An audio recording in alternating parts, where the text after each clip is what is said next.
45th anniversary for the 100th and counting. So thank you for being here. We're trying to celebrate it. And from my little knowledge that I have gathered about the Lenni Lenape people, this is very sacred land. They were people who visited the spirits. They didn't believe that there was no God. They thought that everything, including crops, water, air, everything is God. Everything has a spirit. Everything is life. And they interacted with it a little more than we usually do.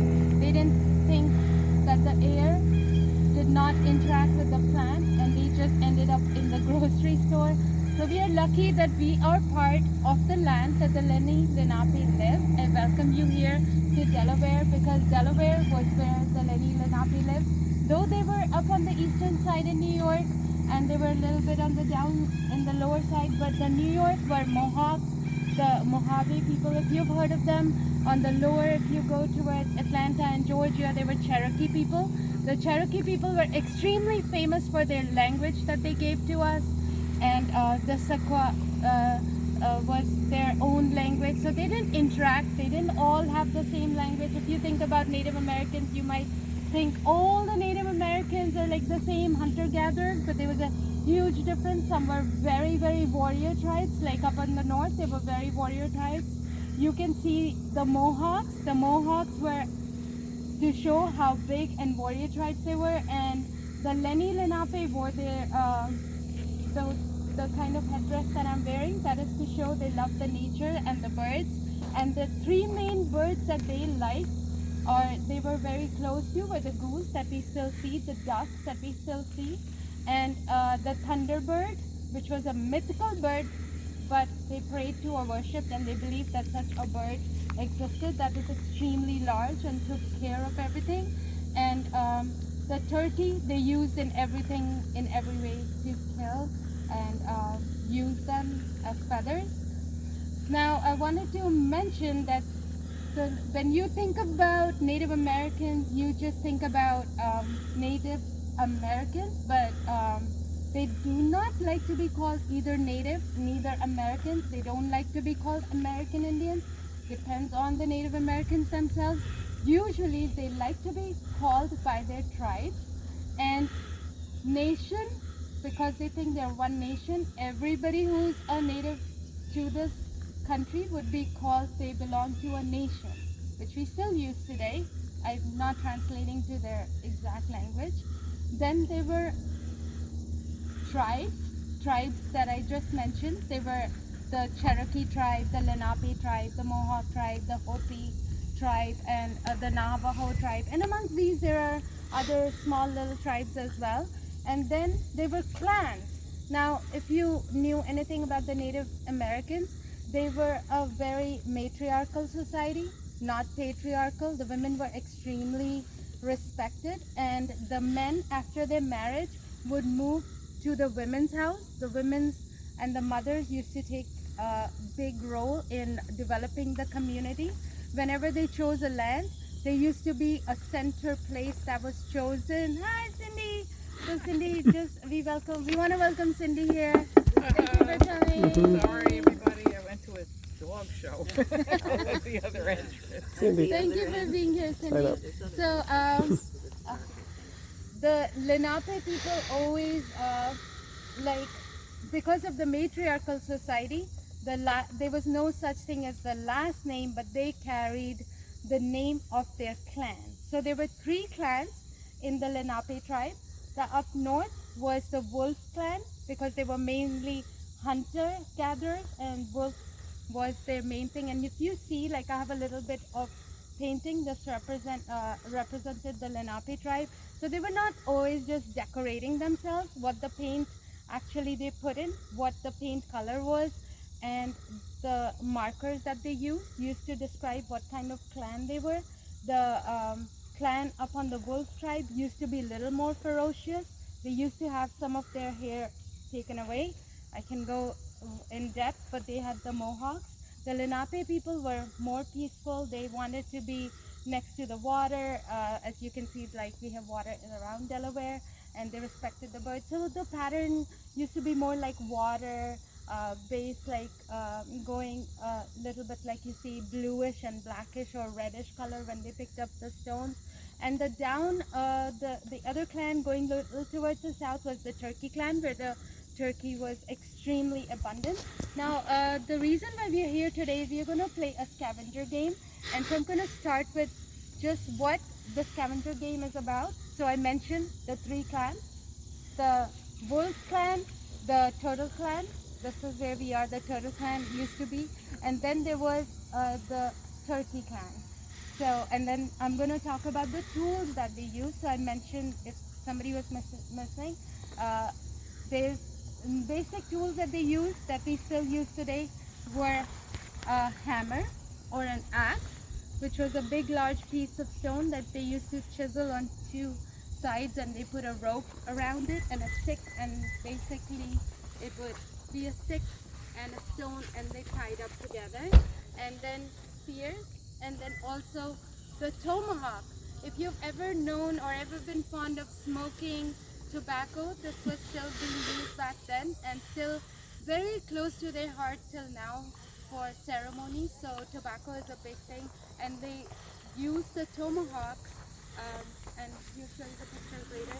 Tomahawk is similar to a tool, a weapon that you might use, but it had a hole. The pipe had a hole, and later on they used to just sit around and burn their tobacco, and that was one of the tools used.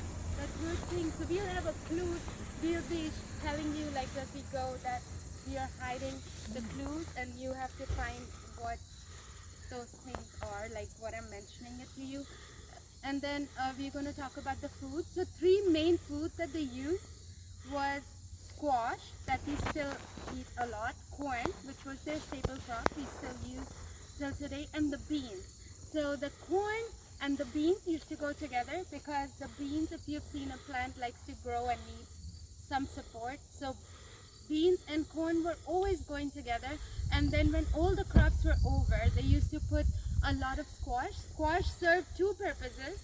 The squash used to be take over all the weeds. When you put the squash, it took over all the weeds, and it leaves nutrients behind.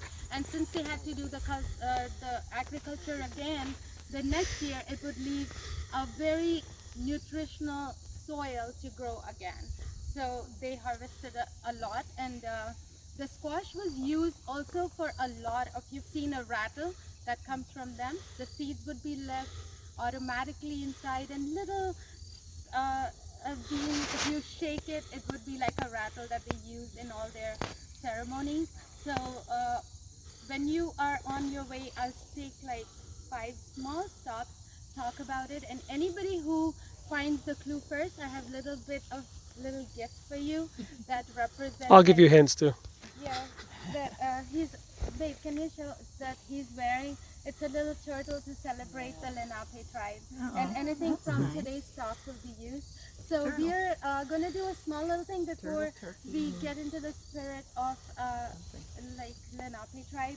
So they did not, because their whole survival depended on looking at the trees and foliage and what season it was. If you can just pay a little more attention to what month it is now and what foliage is growing, and even though we do not recognize if it's medicinal. Hello, welcome here. Thank you for coming. Can you please introduce Are you in yourself to Swazi's everyone? hike or Jeff's? Jeff.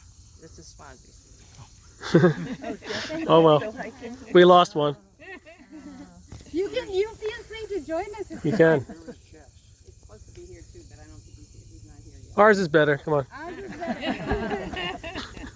Okay, so just consider this, and also please try to consider that yes, even though we are born here, many of us are born here, not though I wasn't born here, but I'm naturalized here, that we should respect the land that was originally owned by someone else, and we may have actually some of their Native American blood, because a lot of the Dutch people came, and since this was a matriarchal society, the women that came with the people who wanted to conquer them, they were still very friendly, and they married amongst each other. So if you're German, if you're Scottish, and you might do a DNA test, and you might find that you have Native American in you, because a lot of the people that explored, even from Canada They were not all people here to capture the Native Americans.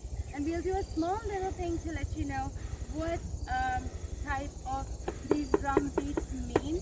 So they used to, if you have heard about it, everybody's kind of heard about the rain dance. So they, if you're okay with your feet just raising a little bit. Come on, One, rain dance. two, We one, want it to two, rain today, though. so- I don't think so. And now I want to show you what the rain dance was. If you go, if you just hear the sound of my drum, the rain falls very, very slightly, so their feet would go like this. Can everybody do this? You're just practicing a little bit of it. This also helps our little bit of a calf muscle. Circulation. Bend our knees and we can do it for a little bit. When we go forward, we go backward.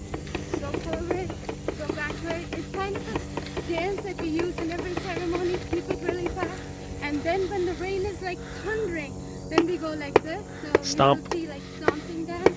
1, 2, 3, 4, 5. So you will see them like do like this. And They did this then like- they want to show like the thundering and they want We watched a the birds performance. to listen and they want birds to hear it. And then they'll make like different hand movements to show like the birds are really happy and the snow is really happy that it's raining. So there were 3 different It's a jubilation. movements. So you can do it with me. It will open you up, open your chakras, open your hips, and just try to be a little closer to the earth. Plant your feet. Okay, so all the things that I mentioned, we will be going on our scavenger hunt and we'll be trying to looking for clues. One is called Kweti in the Unami language. The number. 2 is called Nisha, and 3, so our mile is 3 mile long and it's called Niha. Niha. So we are on a 3 mile hike. We'll take small stops until the bridge. After the bridge, there are not going to be any clues. So if anybody only wants to hike and says, oh, we've had too much of the Lenape, then we'll just be hiking. It was hard enough And now hiding him for and the finding him waiter. ourselves. Can you come here and Yes. Okay. What you signed on the blank sheet was supposed to be the sign-up sheet.